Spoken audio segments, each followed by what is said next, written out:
Have you ever wondered what happens when love blooms in the darkest corners of history? When two hearts find each other across the impossible divide of war, hatred, and everything that should keep them apart? Tonight, I'm going to tell you a story that will challenge everything you think you know about love during wartime. This is the true story of Sarah and Klaus, a Jewish girl and a German soldier whose forbidden romance unfolded through secret letters during the most dangerous period in human history. Their story was hidden for over 70 years, buried beneath layers of shame, fear, and the terrible weight of a world gone mad. But recently discovered documents have revealed something extraordinary, something that proves love can survive even when the entire world conspires to destroy it. What I'm about to share with you isn't just another war story. This is the raw, unfiltered truth about two people who dared to see humanity in each other when the rest of the world had forgotten what humanity meant. I've spent months researching every detail, tracking down family members, examining original letters, and piecing together a love story that was never supposed to survive.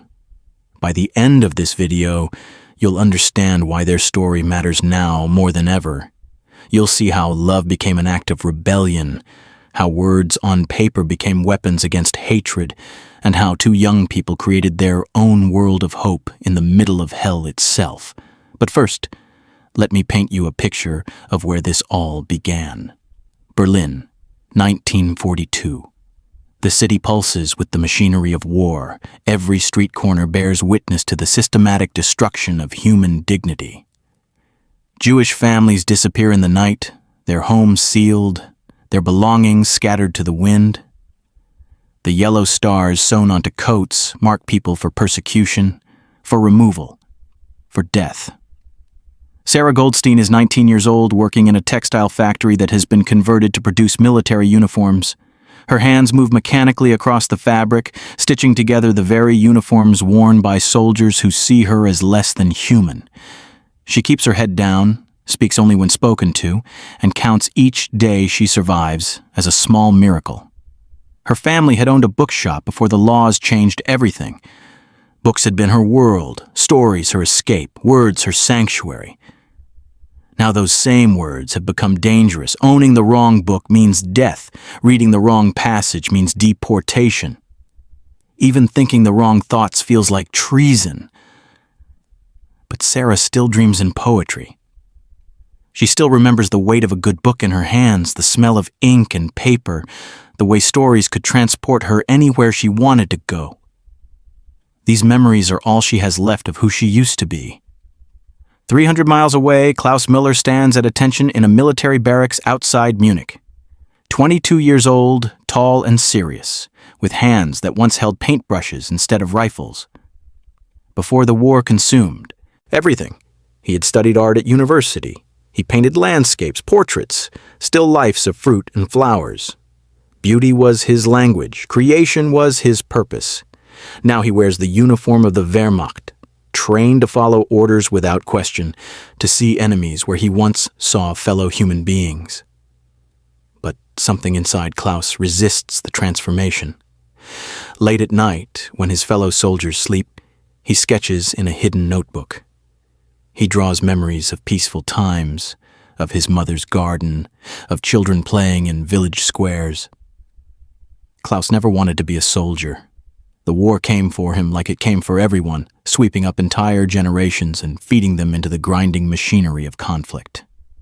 He tells himself he can survive with his soul intact if he just follows orders, keeps quiet, and waits for it all to end. But war has a way of forcing impossible choices upon ordinary people. The moment that changed everything happened on a Tuesday in October. Sarah had been assigned to a new section of the factory, one that processed damaged uniforms returned from the front lines. Her job was to sort through the pockets, removing personal items before the uniforms were repaired and redistributed. Most pockets contain the usual things: cigarettes, coins, letters from home, small photographs of sweethearts and family members. Sarah had learned to look without seeing, to handle these intimate remnants of other people's lives without letting herself think about the men who had worn these clothes, about whether they were still alive or had become casualties of the endless fighting. But on that Tuesday, her fingers found something different in the breast pocket of a torn jacket. A small piece of paper, carefully folded with something written in pencil. Against her better judgment, against every survival instinct that screamed at her to mind her own business, Sarah unfolded the paper. It was a poem, not a letter home, not a list of supplies, not military orders. A poem about autumn leaves and morning mist, about the way light falls through trees in a forest clearing. The handwriting was careful, precise, almost elegant. At the bottom, someone had signed it, simply K. For the first time in months, Sarah felt something other than fear or exhaustion. She felt wonder. Someone out there, someone wearing this uniform, someone who should have been her enemy, had written something beautiful, had seen beauty worth preserving in the middle of all this destruction. She knew she should throw the poem away.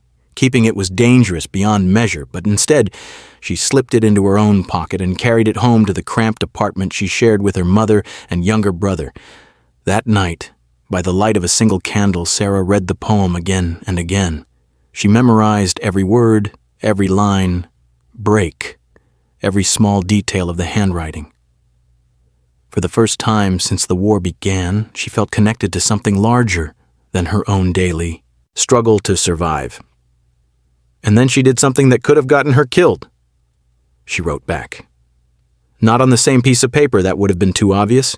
Instead, she found a scrap of cloth and using a needle and thread, she embroidered a single line of poetry in tiny, almost invisible stitches along the inner seam of the jacket. A response to Kay's poem about autumn, her own words about spring returning after the longest winter. She signed it with just the letter S. The next day, she sent the repaired jacket back into the supply chain, not knowing where it would go, not knowing if Kay would ever see her response, not even knowing if Kay was still alive to receive it. But 3 weeks later, another damaged uniform arrived at her station. And tucked into a hidden pocket, sewn into the lining with the same careful stitches Sarah had used, was another poem. This one longer, more personal. Kay had found her message. Kay had understood. Kay had written back. This was how it began.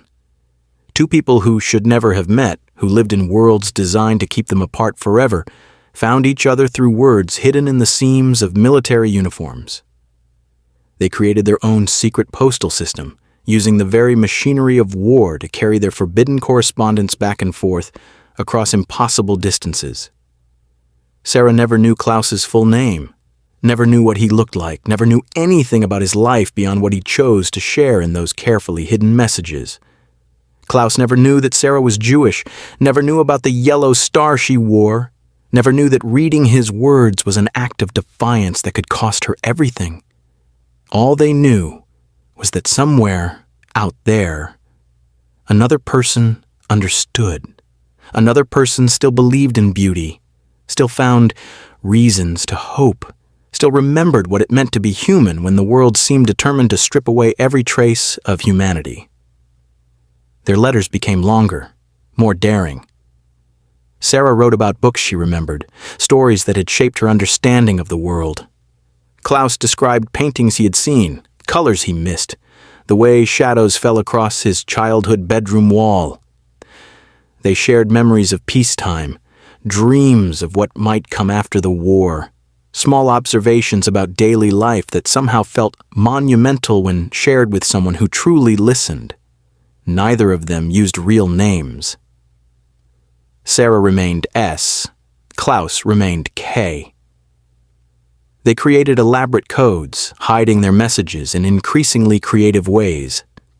Sometimes sewn into buttonholes, sometimes written in invisible ink between the lines of official documents, sometimes encoded in the pattern of darned holes in socks and gloves.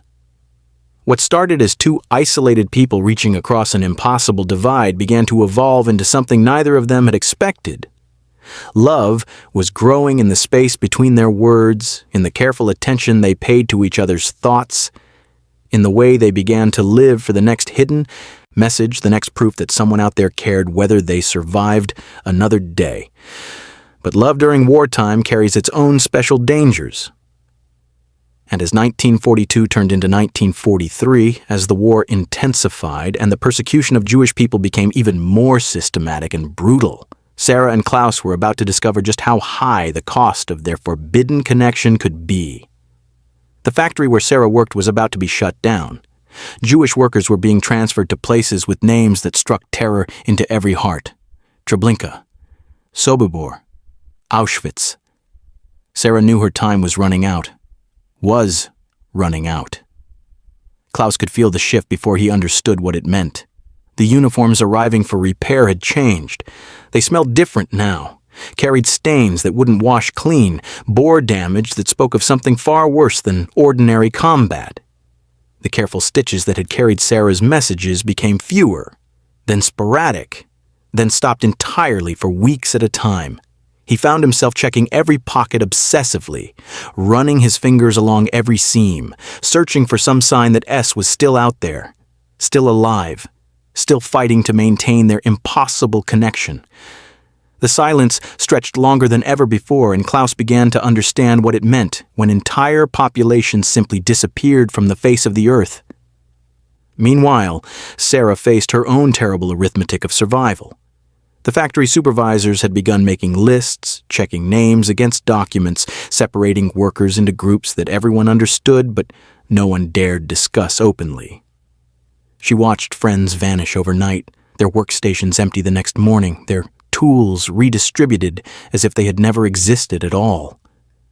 The yellow star on her coat felt heavier each day, marking her as someone whose time was measured in moments rather than years. But even as the walls closed in around her, Sarah continued writing. She poured her terror and hope onto scraps of fabric, hiding messages in places so obscure that finding them required an almost supernatural dedication. She wrote about her brother David, only 16, but already hollow-eyed with the weight of watching their world collapse. She described her mother's hands, once soft from years of turning book pages, now cracked and bleeding from factory work. She told Klaus about the book she missed most desperately, the stories that had taught her what love could look like when the world wasn't trying to destroy it. Klaus, reading these fragments of Sarah's disintegrating life, began to understand something that his military training had never prepared him for. The enemy wasn't some abstract force threatening his homeland. The enemy was the system that made it impossible for two people to simply care about each other without risking everything they had ever known. He started taking risks that would have seemed impossible months earlier. When his unit received orders to participate in actions against civilian populations, Klaus found ways to be elsewhere. He volunteered for the most dangerous reconnaissance missions, anything that would keep him away from participating in the machinery of systematic murder. His fellow soldiers began to notice his absence during certain operations. Questions were asked, suspicions raised, but Klaus had been careful to maintain his reputation as a reliable soldier in every other respect. He followed orders precisely when those orders involved military targets, enemy combatants, legitimate acts of war. But he would not be part of what was happening to people like Sarah, even though he still didn't know exactly who Sarah was or what specific dangers she faced. Their correspondence during this period took on a desperate intensity. Sarah's messages became more personal, more revealing, as if she sensed that time was running out and wanted Klaus to know who she really was before it was too late. She wrote about Friday night dinners before the war, about the way candles looked reflected in her mother's silver candlesticks, about Hebrew prayers whispered in the darkness of their tiny apartment. Klaus, reading between the lines, began to piece together the truth about Sarah's identity. The references to religious observances, the descriptions of persecution, the growing desperation in her tone, all pointed to a reality that should have changed everything between them. According to every rule he had been taught, every principle of the regime he served, Sarah was his enemy. She was one of the people his uniform represented a commitment to eliminate from the world. Discovering her identity should have ended their correspondence immediately, should have sent him running to his superiors with evidence of subversive contact with enemy populations. Instead, Klaus felt something inside himself crystallize into absolute clarity. If Sarah was his enemy, then he was on the wrong side of this war. If loving someone like Sarah made him a traitor to his country, then his country had lost any claim to his loyalty. He began planning something that would have seemed impossible just months earlier. An escape plan, not just for himself but for Sarah as well. He started stealing supplies, small amounts of food and medicine that wouldn't be missed immediately. He studied maps of the surrounding countryside, identifying routes that might allow two people to disappear into the chaos of wartime Europe. But planning an escape required knowledge that Klaus didn't possess. He needed to know where Sarah was, what specific dangers she faced, how much time they had before those dangers became insurmountable. And asking those questions directly in their hidden correspondence would have exposed both of them to risks neither could afford. So Klaus did something that required more courage than any battle he had ever faced. He began leaving coded messages in his letters, information about his own location, his unit assignments, details that would allow Sarah to find him if she could ever break free from whatever constraints held her prisoner. He was offering to abandon everything he had ever known for someone he had never seen, someone whose face remained a mystery, someone he knew only through words hidden in the seams of military clothing.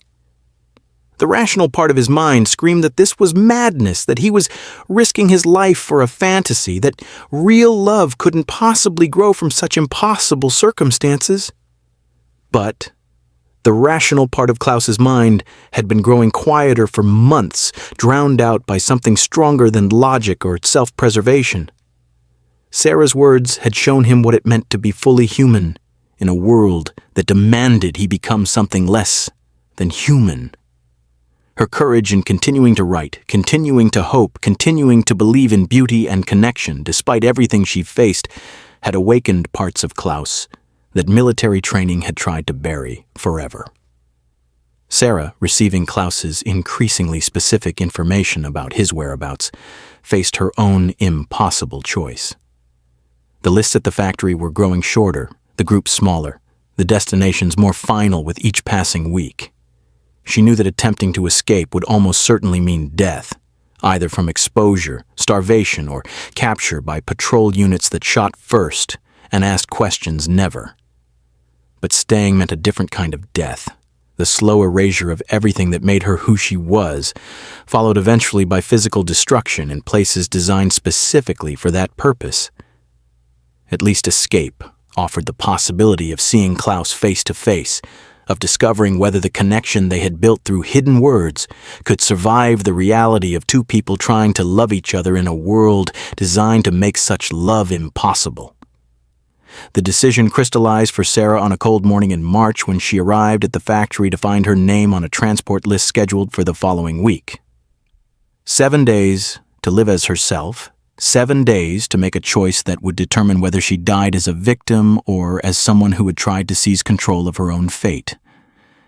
That night, Sarah wrote what she intended to be her final letter to Klaus. She told him about the transport list, about the 7 days, about her decision to try reaching him rather than waiting for the inevitable. She gave him her real name for the first time, described what she looked like, explained exactly what kinds of dangers she would face if caught attempting to travel across enemy territory.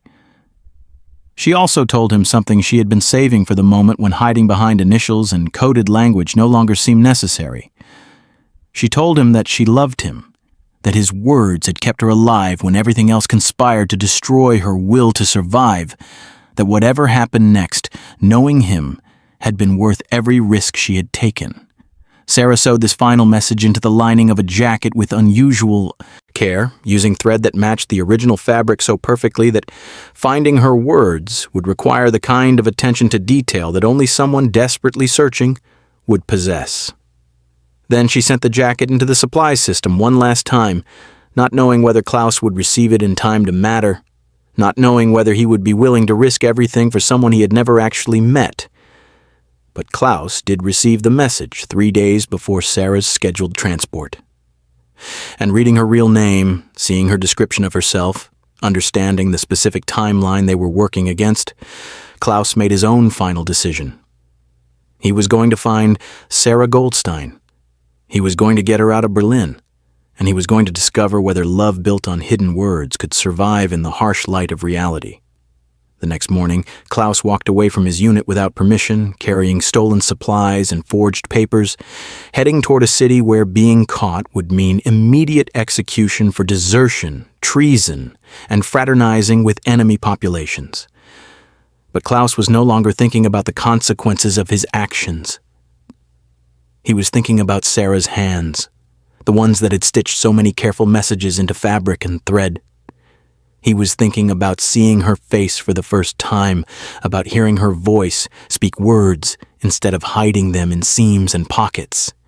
He was thinking about what it would mean to love someone completely, openly, without having to hide that love in the margins of a world gone mad. 3 days before Sarah's scheduled transport, she stood in the factory for what she knew would be the last time. The machines hummed their familiar rhythm, but the sound felt different now, like a funeral dirge rather than the heartbeat of daily survival. Her fingers moved automatically across the fabric, but her mind was elsewhere, calculating distances, memorizing the map Klaus had described in his hidden messages, rehearsing the lies she would need to tell if anyone stopped her. The other workers moved like ghosts around their stations. Everyone knew what the transport lists meant, but speaking about them openly invited attention that no one could afford. Sarah watched her friend Rachel sort through uniform pockets at the next station, her movements mechanical and defeated. Rachel's name had appeared on a list 2 weeks earlier, and she had simply accepted her fate with the hollow resignation of someone who had run out of fight. Sarah wanted to tell Rachel about the plan, about the possibility of escape, about Klaus waiting somewhere in the darkness beyond Berlin. But involving anyone else would only multiply the dangers, and Sarah had already made peace with the selfishness of her choice. She was going to try to save herself, even if it meant leaving others behind. That evening, Sarah returned to the cramped apartment she shared with her mother and David. The three of them moved around each other in careful silence, each pretending not to notice the packed bundles Sarah had hidden beneath her bed, each avoiding conversations that would force them to confront what everyone already understood. Her mother, once vibrant and quick with laughter, had aged decades in the past 2 years. The bookshop had been their life, filled with customers who became friends, conversations that lasted for hours, the constant discovery of new stories and ideas. Now her mother's hand shook as she prepared their meager dinner, and her eyes held the distant look of someone who had stopped believing in tomorrow. David sat hunched over a piece of wood he was carving with a stolen knife, creating small figures that looked like the characters from stories their mother used to read aloud before such luxuries became impossible. His 16-year-old shoulders carried the weight of watching his family disappear piece by piece, and Sarah knew that leaving him would be another kind of death for both of them, but staying meant certain destruction for everyone. At least this way, David and their mother might have a few more weeks, maybe even months, before their own names appeared on the lists, and if Sarah somehow managed to reach Klaus, if they could find a way to survive together, maybe eventually she could send for her family, could find a way to bring them to safety. These were the lies Sarah told herself as she memorized her mother's face, as she watched David's careful carving, as she prepared to abandon the two people who needed her most. Love, she was learning, sometimes required the courage to break other hearts in service of a larger hope. The night before her planned escape, Sarah barely slept. She lay in the narrow bed she shared with her mother, listening to the sound of breathing that might be the last she would ever hear from the woman who had given her life. Every creak of the building, every distant sound from the street, sent adrenaline coursing through her system as she imagined patrol units discovering her plan, imagined being dragged away before dawn could give her the cover she needed. But dawn did come, gray and cold, with the kind of mist that would help hide a single figure moving through empty streets. Sarah rose carefully, kissed her sleeping mother's forehead with lips that trembled despite her efforts at control, and left a note that explained everything and nothing. She told them she loved them, that she was trying to find a way to help them all, that they should forget her if forgetting would keep them safer. Then she walked out of the only home she had known since childhood, carrying Klaus's detailed directions and a heart that felt like it might shatter from the weight of what she was attempting. The streets of Berlin in early morning felt like walking through a graveyard. Buildings stood empty and broken, their windows boarded or blown out entirely. The few people Sarah encountered moved quickly, eyes down, focused only on reaching whatever destination would provide temporary safety. No one looked at her closely enough to notice that she had removed the yellow star from her coat, that she was carrying papers Klaus had told her how to forge, that she was heading in the wrong direction for someone reporting to a transport assembly point. Sarah had memorized Klaus's instructions with the same intensity she had once applied to studying literature. Take the southeastern route out of the city, avoiding the main checkpoints where document inspection was most thorough. Follow the railway line until it curved toward the forest, then cut through the woods using landmarks Klaus had described from his own reconnaissance missions. Find the abandoned farmhouse with the red tile roof, the one that sat in a clearing exactly 3 kilometers from where the road forked toward Munich. Klaus would be waiting there, assuming he had received her message in time, assuming he had managed to desert his unit without being caught, assuming he was still alive and free to attempt this impossible rescue. The walk took Sarah through landscapes that looked like the surface of another planet. War had transformed the countryside into something unrecognizable, fields scarred by artillery, forests stripped bare by desperate people searching for fuel, villages reduced to collections of broken walls and empty foundations. She passed the remains of what had once been a school, its playground now filled with the twisted metal of crashed aircraft. Every few hours, Sarah heard the sound of vehicles approaching and had to dive into ditches or behind ruins, waiting with her heart hammering until the danger passed. Some were military convoys, others were transport trucks heading toward destinations she tried not to think about. Once, she crouched behind a destroyed barn while a patrol unit searched the area methodically, their voices carrying clearly in the cold air as they discussed orders to shoot anyone found traveling without proper authorization.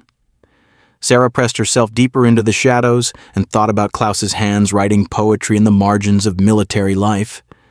She wondered if he was experiencing his own version of this terror, if he was hiding in forests and ditches, if he was questioning the sanity of risking everything for someone he had never actually seen.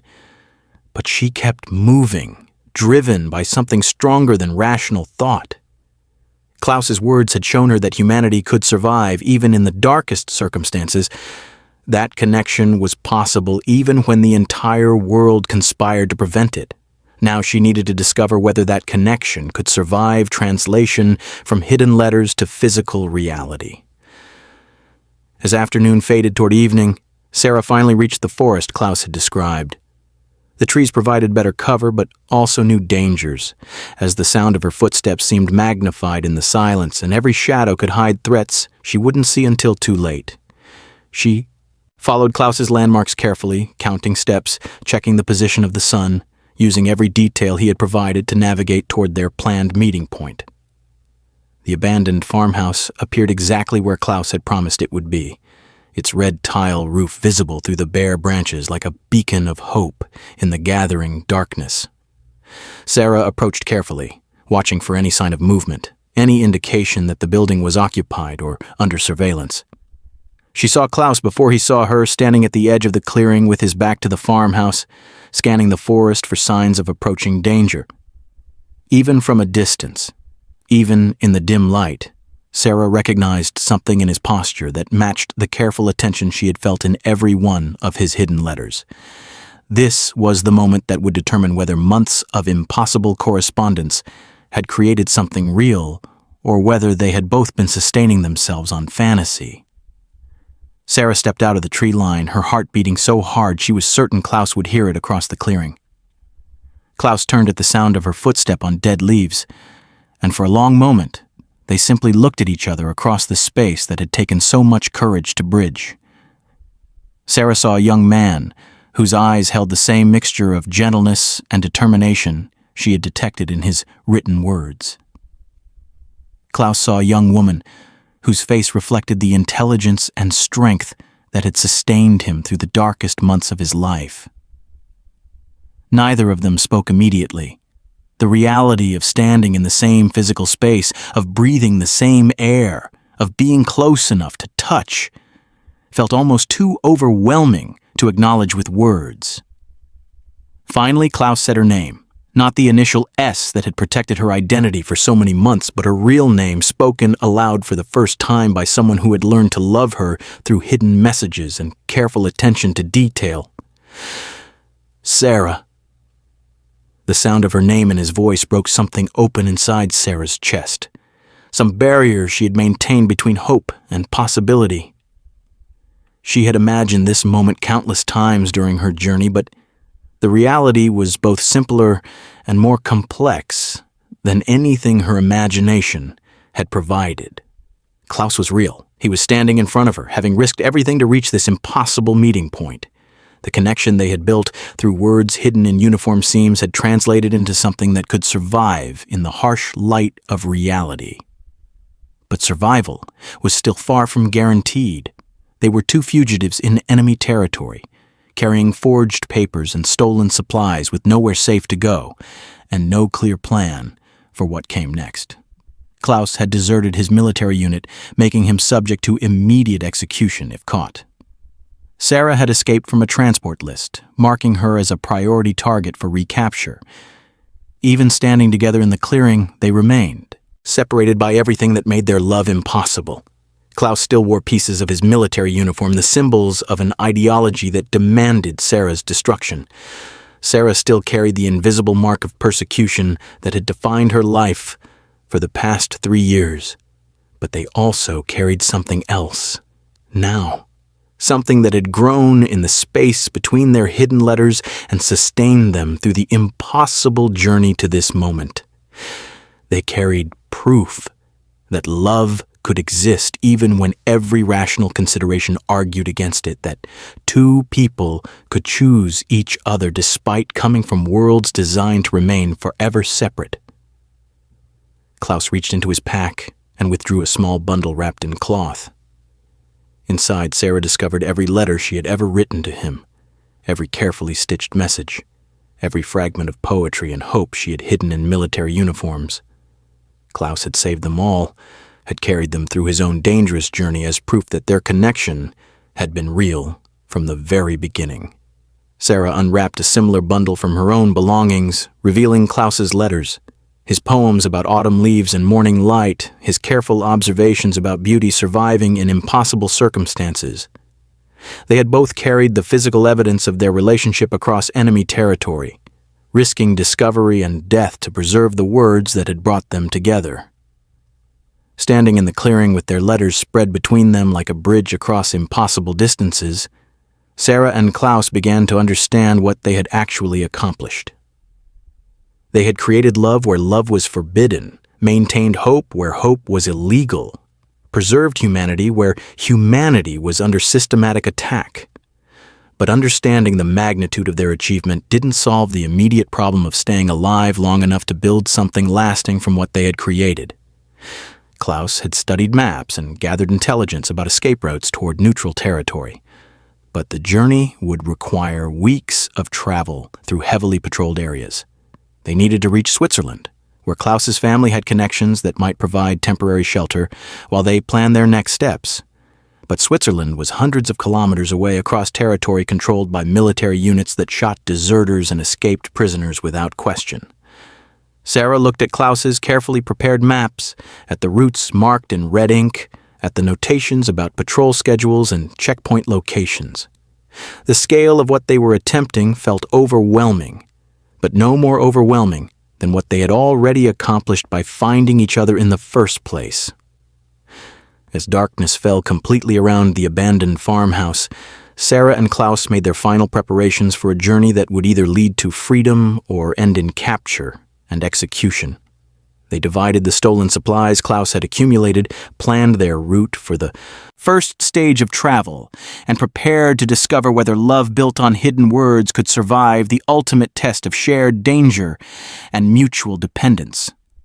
Tomorrow they would begin walking toward a future that existed only in their imagination, sustained by nothing more substantial than their faith in each other and their determination to prove that human connection could survive even when the entire world conspired to destroy it. But tonight, for the first time since their correspondence began, they could speak to each other directly.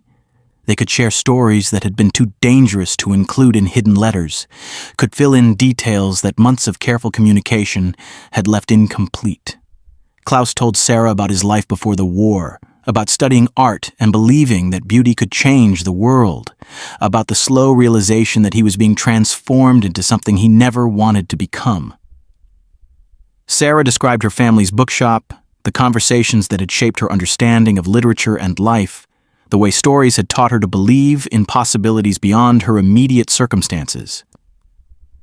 They talked through the night, finally able to use their voices instead of hiding their thoughts in seams and pockets. And as dawn approached, bringing with it the beginning of their most dangerous journey, Sarah and Klaus discovered that the connection they had built through impossible correspondence was strong enough to support the weight of shared reality. Their love had survived translation from hidden letters to physical presence. Now they needed to discover whether it could survive everything that lay ahead. The dawn light filtering through broken windows revealed the harsh reality of their situation. Sarah and Klaus had spent their first night together in the skeleton of what had once been a family home, its walls scarred by artillery fire, its rooms empty except for the debris of shattered lives. The romantic reunion Sarah had imagined during her desperate journey through enemy territory gave way to the practical demands of survival. Klaus spread his stolen military maps across the floor, weighing down the corners with pieces of rubble. His finger traced possible routes toward the Swiss border, each path marked with dangers that could end their escape before it truly began. Guard towers here, patrol schedules there, rivers too dangerous to cross, mountains too steep to climb with inadequate supplies. Sarah watched Klaus work, noting the careful precision of his planning, the way he considered every variable with the same attention he had once brought to her hidden letters. But she also saw something else in his movements, a tension that spoke of decisions made and consequences accepted. Klaus was no longer a German soldier following orders. He was a deserter whose capture would mean immediate execution. The magnitude of what Klaus had sacrificed for someone he had known only through written words struck Sarah with unexpected force. He had abandoned not just his military unit, but his entire identity, his place in the world, his future beyond the war, all for the possibility of building something real with a woman whose face he had never seen until yesterday. Klaus looked up from his maps to find Sarah studying him with an expression he couldn't quite interpret. Fear, perhaps, or wonder, or the dawning realization of what they were attempting together. He had spent months imagining this moment, but the reality of Sarah's presence still felt almost too intense to process completely. She was smaller than he had pictured, more delicate in some ways, but with a strength in her posture that spoke of surviving things that should have broken her entirely. Her dark hair fell in waves around a face that reflected intelligence and determination in equal measure. But it was her eyes that held Klaus's attention. Brown eyes that seemed to contain entire libraries of unspoken thoughts.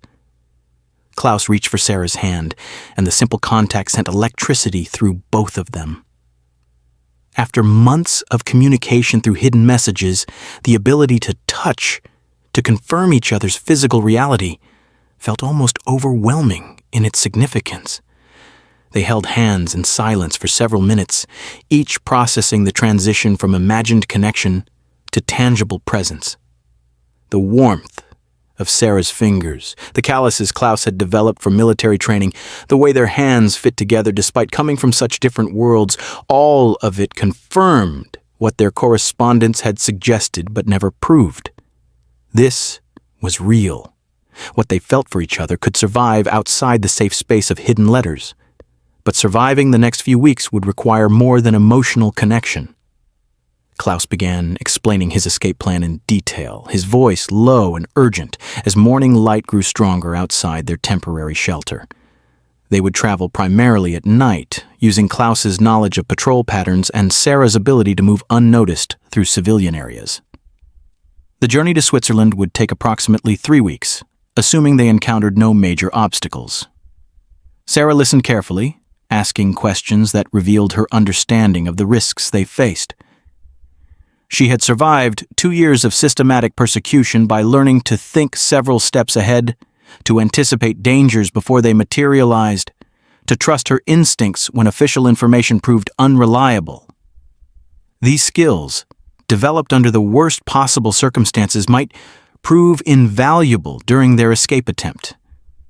But Sarah also understood something Klaus was reluctant to acknowledge directly. His military training made him valuable as a guide and protector, but it also made him instantly recognizable as a deserter to anyone who looked closely.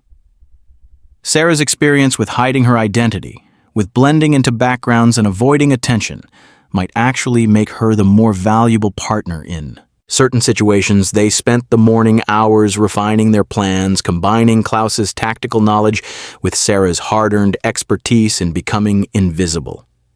By afternoon, they had developed a system for traveling that played to both their strengths while minimizing their individual vulnerabilities. Klaus would handle navigation, route planning, and any situations requiring physical confrontation. Sarah would manage their civilian disguises, handle interactions with local populations, and make decisions about when to hide versus when to brazen their way through checkpoint encounters. Most importantly, they agreed that if captured, each would claim complete ignorance of the other's true identity. Klaus would insist Sarah was a refugee he had encountered by chance. Sarah would maintain that Klaus was a wounded soldier she had been helping. Neither would acknowledge the letters, the planned meeting, or the months of correspondence that had brought them together. This agreement felt like tearing something precious into pieces, but both understood its necessity. Their love had brought them this far, but protecting that love might require denying its existence if circumstances demanded such denial. As evening approached, Klaus and Sarah prepared for their first night of actual travel. They divided the supplies Klaus had stolen, packed their few belongings into bundles that could be carried easily and abandoned quickly if necessary. Klaus buried his military identification papers under loose floorboards, keeping only forged documents that identified him as a factory worker from Munich. Sarah made final adjustments to her appearance, using techniques she had learned from other women in the factory. A different way of arranging her hair, subtle changes to her posture and gait, modifications that would make her less recognizable to anyone who might have seen transport lists or identification photographs.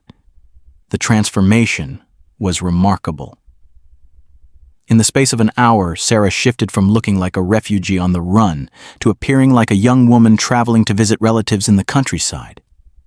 Klaus watched her work with growing admiration for skills he had never imagined needing.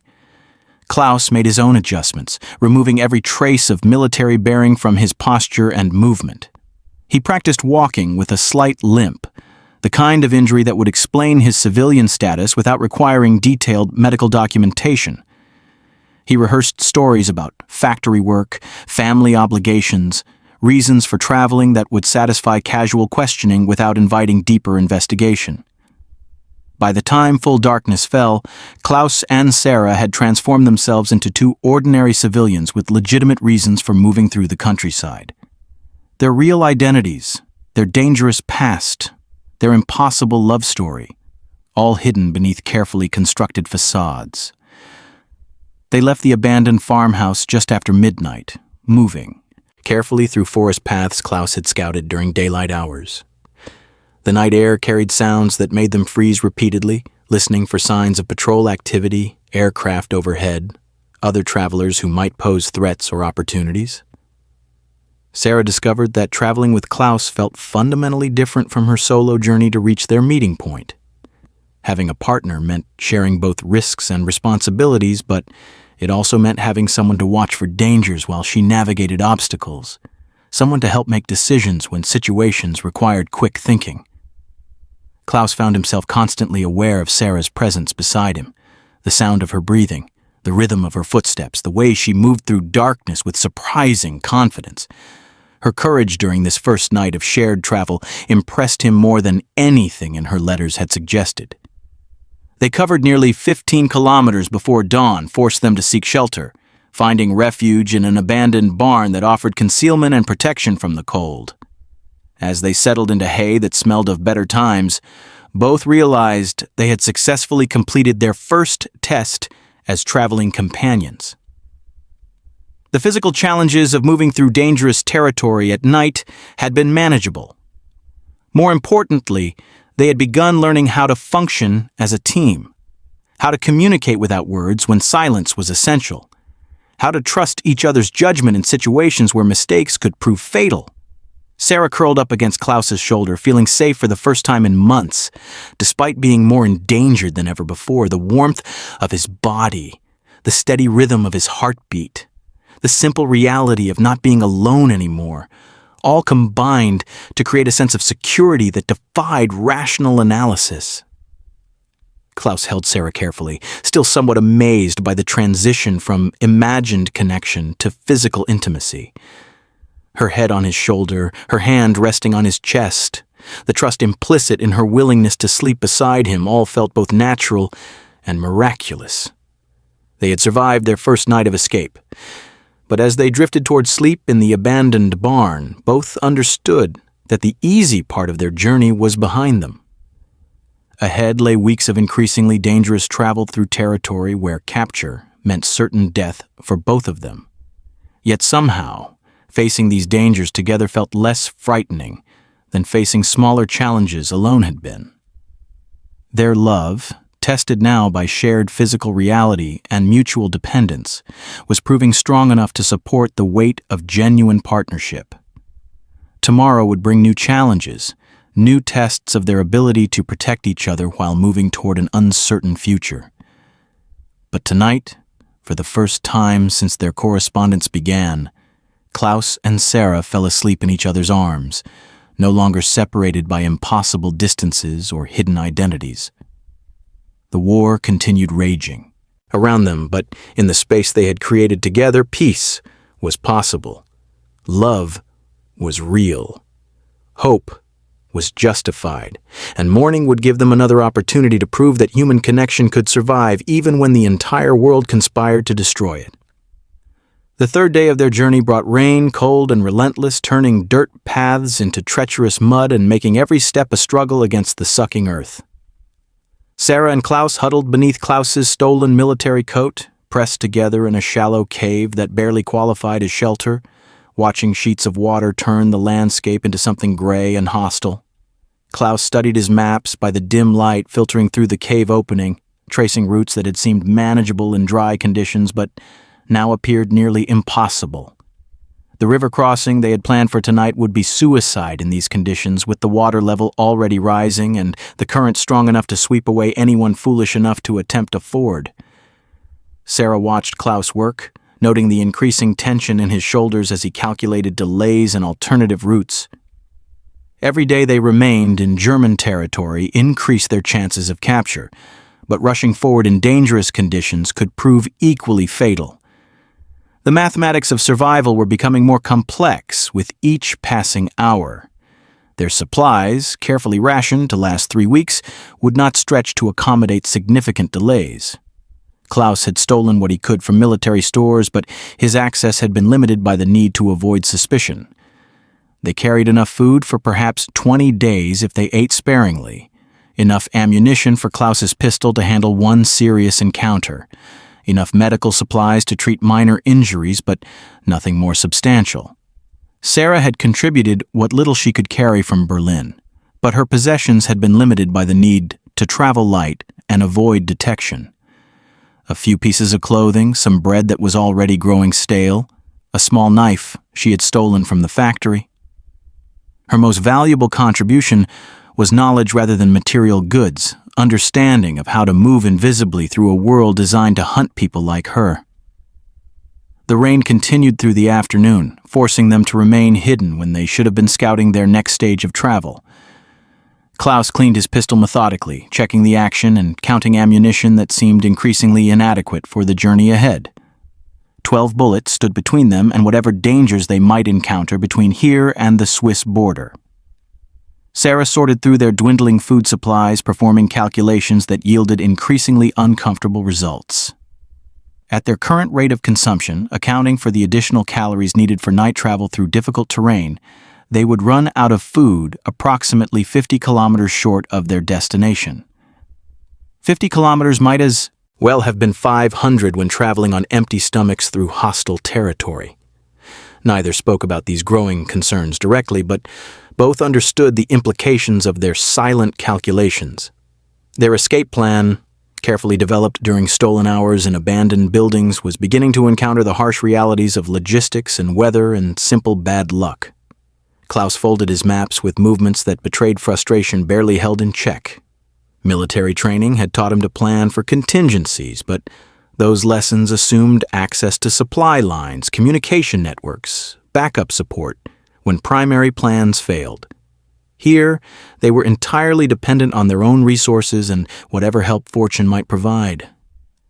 Sarah moved closer to Klaus, offering warmth and comfort that transcended their immediate practical concerns. The physical reality of their partnership continued to amaze both of them, the way their bodies fit together naturally despite having known each other only through written words for so many months. Klaus wrapped his arms around Sarah, drawing strength from her presence even as he worried about his ability to protect her from the growing list of dangers they faced. The rain finally stopped near sunset, leaving the world dripping and treacherous but passable once again.